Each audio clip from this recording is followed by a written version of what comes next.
I want to tell you about Jennie June. That's a good name. Jennie June's a very good name. Jennie June is considered one of the first well-known transgender people in America. We've talked about a few other well-known transgender people in America, but where Jennie comes into the narrative of the movement towards being able to be openly transgender is that she was part of a really interesting club and society in New York City. And this was around 1895. The Paresis Hall opened up. It was also known as Columbia Hall or simply the Hall in New York. And it was intended to be a very early version of a gay club. Okay. But this particular gay club had something really unique to it. And that was the Cercle Hermaphroditos. If I were to take a gander and a guess at what that might mean, is it Circle of Hermaphrodites? I'm sure that's what they were going for. Again, we've mentioned so many times the terminology that we used before, 2010, can be very problematic. And so, interestingly, on that same vein, a lot of the information that we have about this particular circle comes from Jennie June's book, Autobiography of an Androgyne, and her conversation around this is a very interesting one of, this is the first place I have ever felt like I could express my feminine truths. And they were looked at by the club and by outsiders as a group of men that wanted to play dress up as women. But from her perspective as the historian and documenter of this experience, this was far more about the early transgender rights and finding a place to be able to build a society of similarly believing folks who were not able to express their gender outside of the halls of Paresis Hall, but had a really important place to be able to express themselves as they were. That is super interesting. I think that would be awesome nowadays. I want a hall where a bunch of trans people can get together and speak our feminine truth. What you need is some kind of trans cabal or cult or secret society that you can. Listen, hey, if anybody wants to join my trans cult, I'm now recruiting. Oh no, don't tell Tucker. Oh, fuck.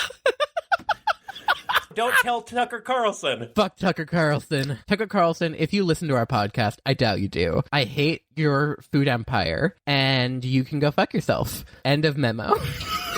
So a couple more notes that I just want to add to this story. One is that people who were a part of the Cercle Hermaphroditos used pseudonyms in their time there. So for the protection of everyone that was involved, they were all known as alternate identities. Sounds super trans. This sounds very just trans. Super trans. And then it's interesting because as historians have begun to look at this particular account, they're not able to find a lot of corresponding information. And one historian says, if it issued any pamphlets, none are yet known.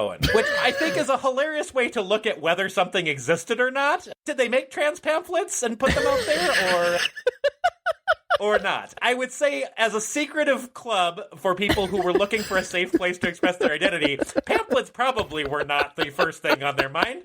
I think word of mouth was probably more the way that they would express themselves. Did they have the pamphlets? If they didn't have the pamphlets, they didn't exist, you guys. There's no such thing. No.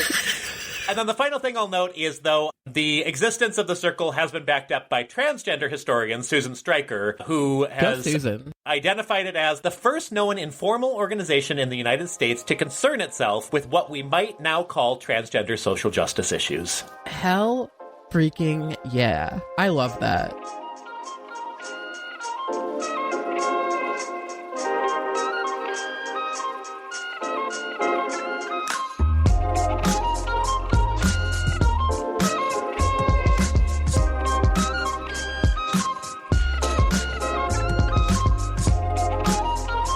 Hi, I'm Anna, a transgender person. And I'm Cam, your dad. And this is The Transgender, a podcast chronicling my transition. And a cisgender man learning how to support it.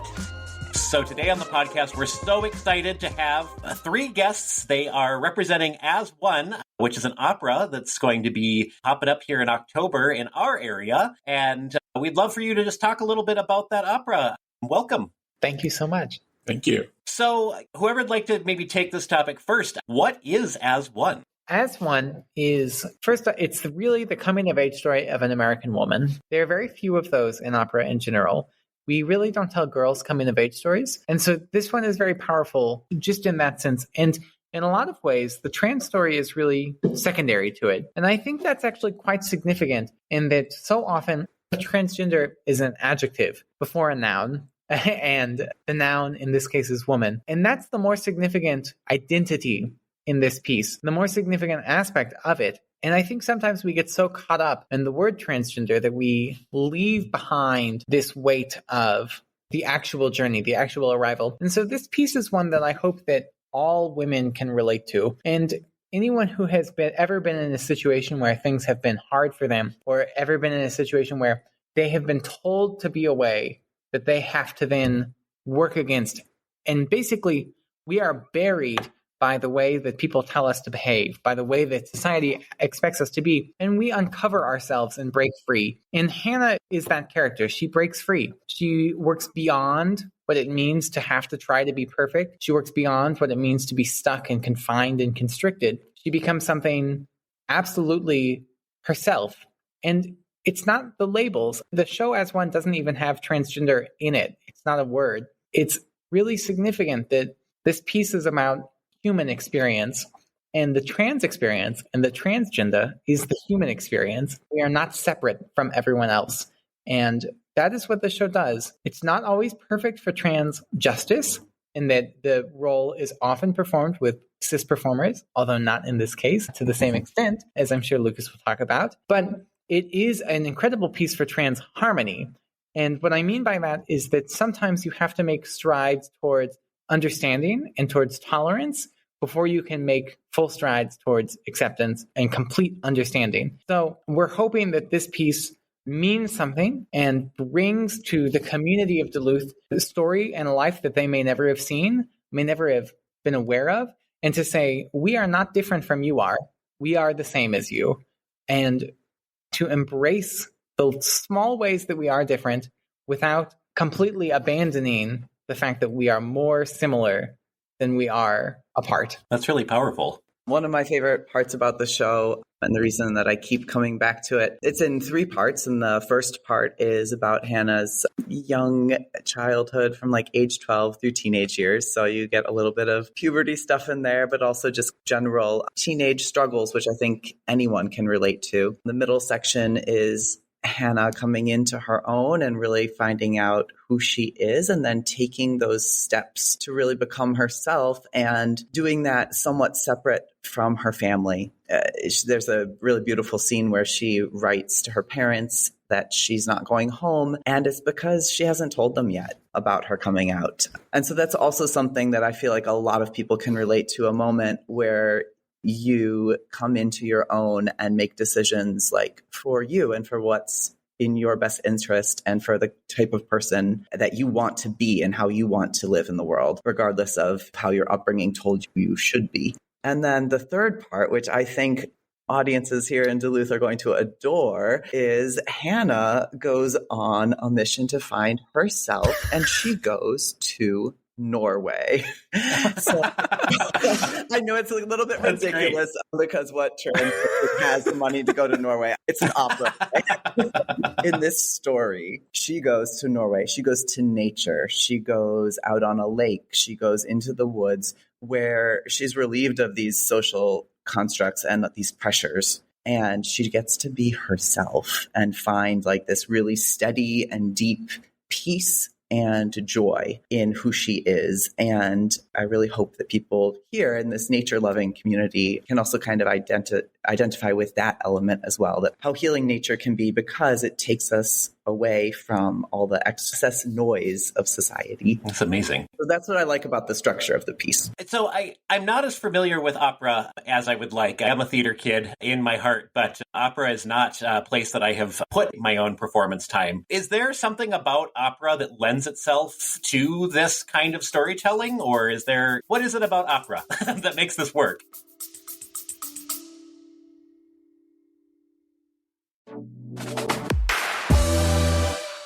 Looking for positivity within our community? Then listen to Queer We Are, the podcast where you hear some of the most interesting and successful LGBTQ plus people share uplifting stories, including their definition of success, how they achieved it, and what they learned along the way.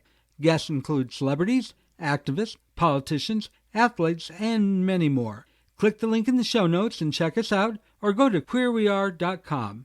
If you've been looking for both fun and inspiration, now you know where to find us. Queer We Are.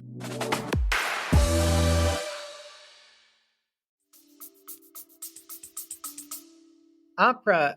First off, opera is a big scary word right now. And the biggest thing is that I have a dear friend and colleague, Lucia Lucas, and she's trans as well. And she talks and she's like, how is it being an advocate? People ask her. And she says, oh, I do it all the time. Opera needs lots of advocates. Yeah. Because it does. It really does need help with its image. Opera just means work. That's it. That's why when you say operator or like operational or any of these things, that's where it is. It just means work. So it's, first off, when we talk that way in the Italian, it doesn't need to be. Yeah. So it's just like trying to take away some of that stigma around opera in general. But thank you so much. It's a very powerful art form because it's the combination of many different art forms. The trick about opera is that it is the only place that you'll see singing, acting, the full instrumentalist, and this put together of music, set design, in this case, cinematography. Kimberly Reed is a fantastic documentarian. So there's a lot of beautiful work that goes into it. So it really is this complete art to have all these pieces together. And there's something about that that's very special. Hannah in this journey, and the way that Hannah is portrayed, is one where she's elusive as a character because she's portrayed by two different people. I always say this is an episodic monodrama for two, which is quite rare. And in that, it's just this, as she's portrayed by multiple people, and also the viola in many ways, there's something about the piece that lends itself to this freedom of how can we be kind to ourselves? How can we relate to ourselves? How, for a while, the characters' names were Hannah before and Hannah after. It's really moved beyond that now to Hannah younger and Hannah older, and just navigating these relationships where it's, how do we deal with ourselves? How do we deal with our past? Sometimes you make these changes in your life, and they either happen gradually or all at once, and you look back and you say, who was I? And there are many moments like that in this show where Hannah can look back on who was I? And I think it's really enhanced by the fact that you don't have one art medium working through it. You have basically all of them. Yeah, and in this case, Hannah doesn't erase her old self. She makes peace with it. And I think that that's a message that really resonated with me. Oh, wait, that's possible? To really be your full self now and just go to therapy and make peace with your past and move on. But yet your past is in some ways always there with you. I think that is a message that a lot of our trans listeners will definitely understand and know. There was a lot of lingo thrown around in there. I have some experience in both instrumentalist and musical theater. Opera was the one thing that I missed in my trifecta of music and theater. Is there a way that we can take these big concepts and these big terms? Hannah is portrayed by Hannah younger and Hannah older, the viola. How do all of these elements create who Hannah, the character, is, and how that experience and how all of that comes together to create a whole character? Of course, Hannah is at the beginning a bit of an every woman or an every trans, depending on what you're how you're watching. And a lot of her experiences are pretty universal. The beginning is she's on a bike doing a paper route. It's like nothing about the beginning is really that specific to her. It's only when she starts to come out and find herself and to navigate these different aspects where she has this moment in a cafe where she, for the first time, she says, I like being on this side of the table, because she's being flirted with by a boy instead of flirting the other way. And it's these moments, these small things that slowly start to make her specific, that start to make her Hannah. And I think that's the significance of Norway, is that everything up to that moment, when she goes to Norway, all of a sudden she's not an archetype for someone. She's Hannah. None of the rest of us have gone to Norway to do this, but Hannah did. This is her journey and her life. And so it's a combination of how do we create something that everyone can come to and be part of, And how do we make her? And I think that's really significant because the hope is not to erase or remove any of these experiences, of course. It's to enhance them, but also to give a blank enough canvas that when people are watching Hannah, they say, that's me. And the thing is that, as I think is very noticeable, trans women look up to cis women all the time. Yeah. Yes. This is a chance for cis women to look up to trans women. Hannah is a character to look up to. And really, I think that's something very powerful in the way that it's written, is that she is admirable and she is charming and she's everything. And it makes her very special because sometimes the trans experience is shown so alien and we're always made other. We're always made different. But Hannah isn't different. Hannah is the same. And there's something really powerful about that, where it's just remember that, yes, we have our own things. We have our own culture. We have our own everything, but we are the same. And we want the same things: love, life, happiness, basic things. And Hannah somehow reminds people of that who have forgotten and who can treat us like we're so different from them. But I think there's a real powerful in just something that's a reminder that says, no, really, truly, you and I aren't different. Yeah, that's huge. Bridging that gap makes me think of something, and we often talk on this podcast about media representation of trans folks, and in particular, the magic of then also having someone who's trans voicing or playing those characters or drawing the art. That is so meaningful. But we have struggled to find a lot of examples of trans plays and operas and other types of performance art like this. So what does this mean for you to have this show available, to be able to be a part of it and to represent yourselves and your experiences in some ways? A mixed bag, because wonderful to have this piece about a trans woman, but then you have people like me. I am not a trans woman and I don't identify as a woman, but here I'm part of this piece. So it's a catch-22. It's a wonderful first step forward, I think, for opera. It's the piece that made my parents understand my own coming out. Wow. Yeah. They saw this piece and were like, oh, so you're like Hannah, but reverse. I cannot tell you how many times I've heard that as well. Not like Hannah, but just in general. It is a really powerful piece. So that's why I keep performing it and keep coming back to it. But then, yes, I do also want to see the next step too. I want to see more operas for trans women, for trans masculine, for non-binary performers, for all these different, beautiful, talented people that we have in our industry to be telling more stories. So I just want more. And I'd like to take a moment to shout out that Loon, we are not the first trans performers on stage with Loon, trans or non-binary performers, which is remarkable because almost always this is the first time an opera company has ever even thought about this. Normally what I say is, we're the first, but we won't be the last. But in this case, we aren't the first. I do want to take a second to say that Loon specifically has a real commitment to creating safe spaces for people to exist for any show. And you are welcome to be at Loon far beyond just as one, which sometimes gets labeled as the trans show. Right. But it's much more than that. And so I want to make sure that everyone knows that this company here is a space where if you are in Duluth or in Minnesota, you do have a place where you can come and be involved and to be here. And I do think that you have a space where your voices can be heard. It's amazing. I mean, that really is. And to think that we have that in Duluth, a small community, I like to do a little bit of research and make sure that I'm not going into topics completely blind. And I read all of your bios and everything like that. And it's crazy that a show like this in our tiny town was able to bring in international opera names. Lucas, Alexis, you guys are internationally known for your operas. And so it is incredible to me, one, to have you on our podcast, so thank you.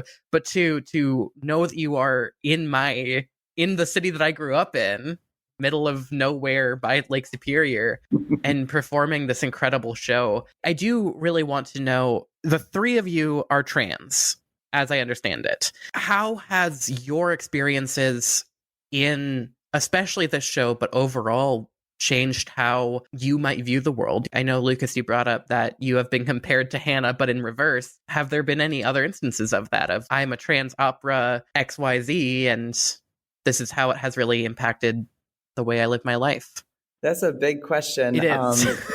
Yeah, I had a career as a mezzo-soprano, and for a long time, I didn't come out until my 30s. So I lived as a woman, like a very feminine woman, and got married and had a kid and was the wife, mother, sister, all of those things, and always felt like something wasn't right. And I didn't really know what it was until 2017. So after I came out, I felt much better knowing like what the issue was. But then transitioning and coming out, I didn't want to take testosterone because I was having a singing career as a mezzo-soprano. Right. There are a handful of people who were working to begin with and then transitioned, but not that many of us. Now there's a lot more people transitioning in their late teens and early 20s. So their singing voices, they're going to have that time to develop them. But what I guess I'm trying to say is I was already really established and had a very good vocal technique. And when the pandemic happened, I thought, hey, okay, this is the time. And what's been really wonderful is that my transition vocally has been really successful and really smooth and just really slow and steady, without a lot of drama. And I just really hope that in and of itself can be an encouragement to anybody else who's considering hormone therapy for their gender expression, that there really are options out there to have successful vocal transitions and to take lessons or go to voice therapy and to really be able to do what you want with your voice. This is really possible, and it's really something that you can do. So that's my message amazing to anyone listening. It's such a good message. It is hard. It is hard. When I came out, there was nobody. And that's not long ago. Mm-hmm. It's not that long ago at all. No, in terms of being a transgender opera conductor, I always say this. I hope people will tell me it's not true. Right now, I'm the only one. And I've said that a lot of times. And I'm waiting for someone to be like, no, here's another. Wait, here's our shout out. If you are a trans opera conductor, we're going to link you up with Alexis here. I've been teaching conducting lessons for free to trans students for people who are musicians already and doing these things and who are like studying conducting. But I've been teaching them because we really do have to work to grow from the ground up, as it was. The first woman conductor ever was in the opera pit. And she was there because you could hide her. Right. And she wasn't on stage with the symphony. The first trans conductor ever is Angela Morley. She's quite famous, but you don't know it. Angela Morley, very successful film arranger as well. She worked with John Williams. If you have watched Star Wars, little known film, you know when it's used the Force Luke?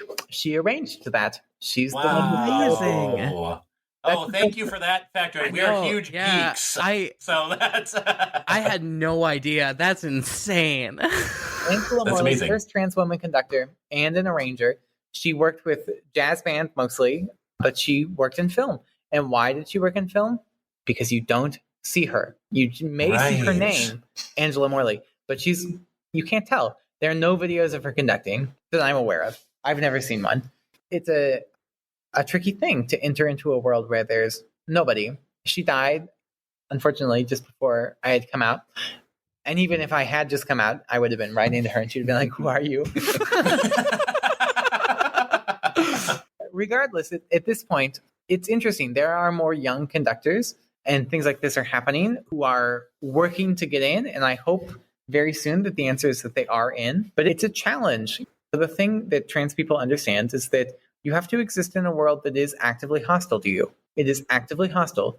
And it's okay to acknowledge that and be aware that's true. But it means that you have to be very good at creating space. And when you create space, you have to make space that other people can then exist in with you. And that's the hope, is that this creates a future. It creates more opportunity for the people who are coming up behind, or the people who are coming up as in they're transitioning right now, but they're 40, who are also, it's interesting because there's what does it mean to be from whatever generation? But it's its own thing where everyone is coming out in different ways and finding their moments and having these and trying to create opportunity for people to come up beyond, because there's no benefit of having an only. I aspire very much not to be the only trans opera conductor. Hopefully that there are many more that are just on the way, just over the horizon. And this piece, I'll say, I thought that it would be my life's work to conduct a piece about trans lives. This was the second thing I did after I graduated. I had done 7 shows by this point, but this was the second thing I did after the master's degree. And so in that way, I achieved my life's work at 23 years old. And it's very impressive. I do hold on to that it's true. You know, I've achieved everything I ever set out to do. And everything else is bonus. And I intend to rack up a lot of bonus points on the way. But it really is. This piece has held on to something where it's like, no matter what happens, I really did achieve everything I ever meant to do. I'm very grateful for it. And what's nice is that the things that are happening now are beyond what I ever thought possible. In the operas I've seen, there are other trans operas being written, or operas about trans lives. They're seedlings still. But it's happening, and it's more than I ever thought. So I'm very grateful to see it. And I think the future is bright, even though I know that the world is falling apart in some ways. But I don't know. The world gets better every year, even as things get hard.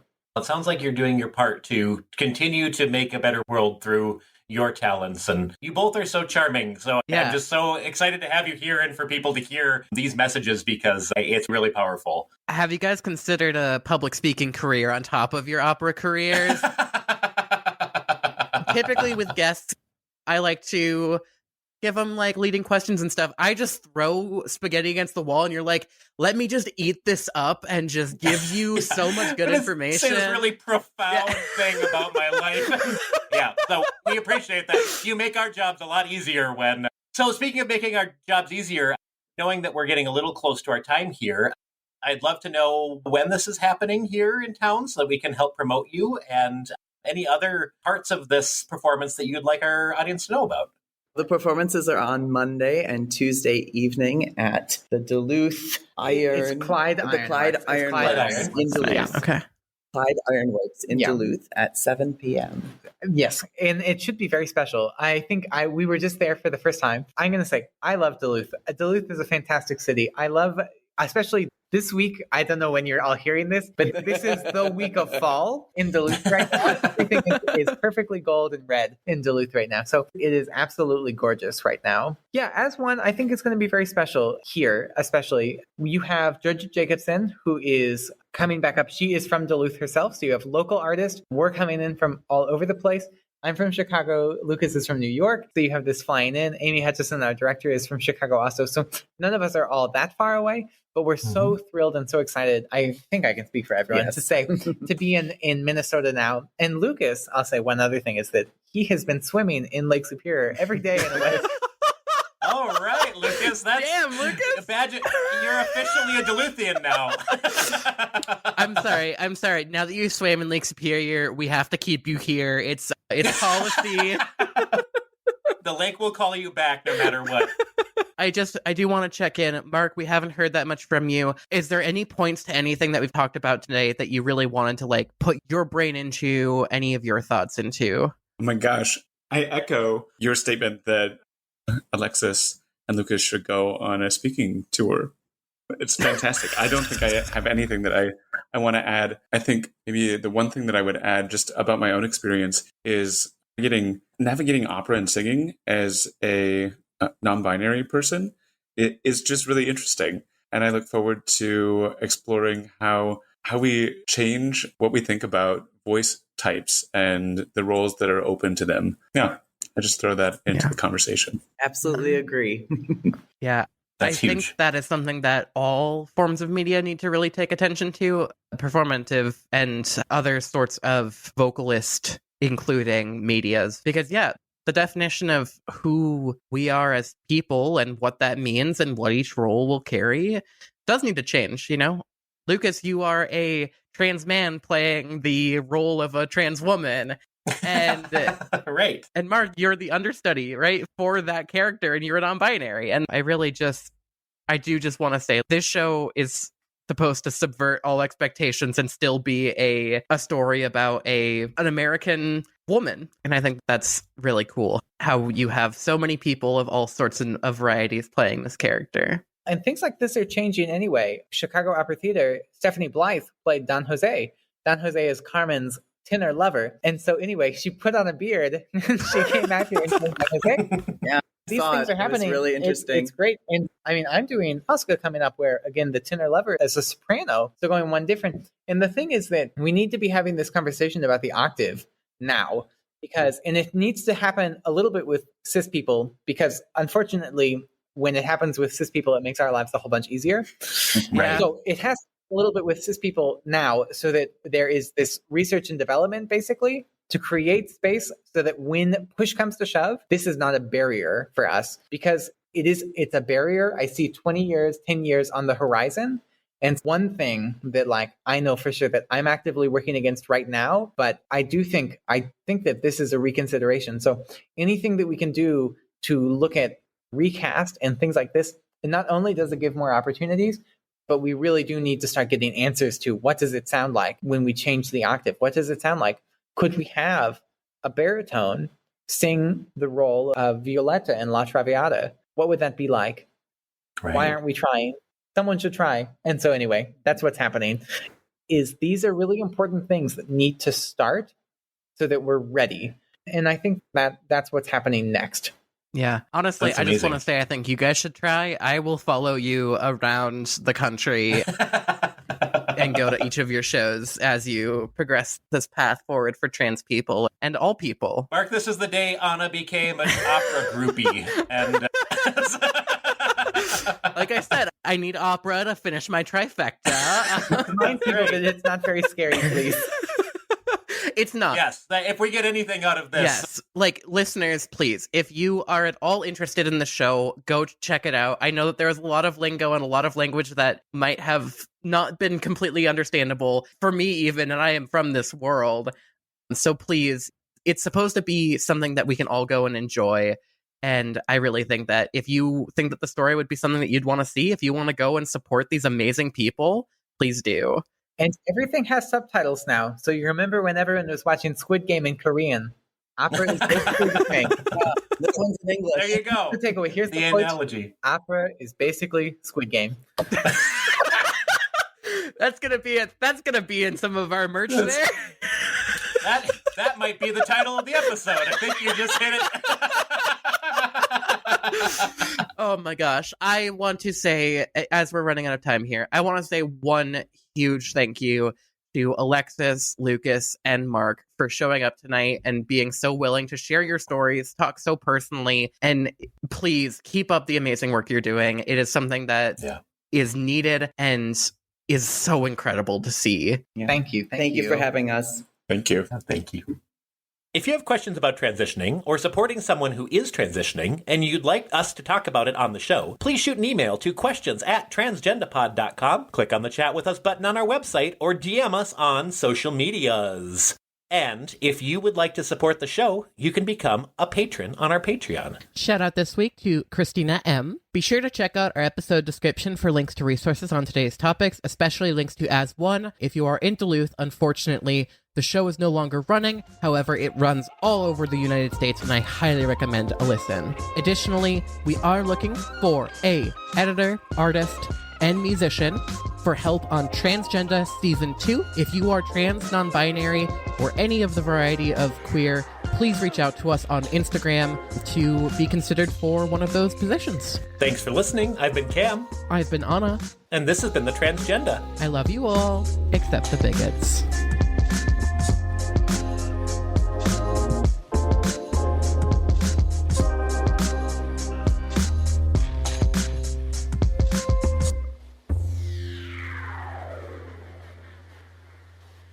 Would you like to support our podcast? Well, you're in luck. We have a Patreon now. Just visit patreon.com/transgendapod, and for as little as $3 a month, you can support the content that we're creating.